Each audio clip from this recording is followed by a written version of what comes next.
за 30 лет, ну, можно даже сказать, за 40 лет, еще с того времени, советского времени, в Кыргызстан ни один инструмент не попадал. Вообще не покупали, не закупали ничего. Не было инструмента такого, синтезатора Nord Stage. А ведь этот инструмент, он вообще создает такую музыку, которая...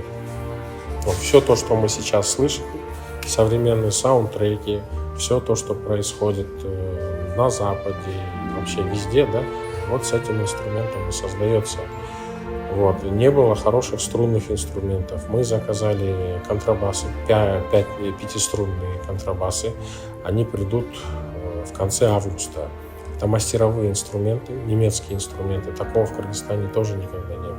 И единожды вот такое вливание сделать для культуры, это очень важно. Дело в том, что культура, спорт, вот это две основополагающие, можно сказать, на мировой арене, да, Кыргызстан может себя показать только через культуру и спорт. Больше вариантов нет. Мы в первую очередь нуждаемся, конечно, в хороших ударных инструментах. Вот. У нас премиальные хорошие ударные инструменты фирмы Adams. Ну, синтезатор купил, да, этот синтезатор вот там я увижу на той. Нет, на той такие синтезаторы не увидишь.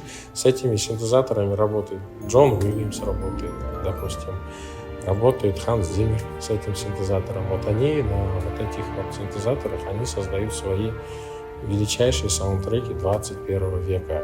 И хочу поблагодарить наше Министерство культуры вообще за все то, что вот произошло у нас вот за 2023-2024 год. Ведь в культуре очень большие были сдвиги.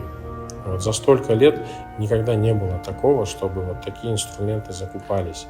Хочу поблагодарить президента Кыргызской республики Садыр Нуркожоевича за то, что вот прям вот в этом году очень хорошо уделили внимание вот в целом культуре.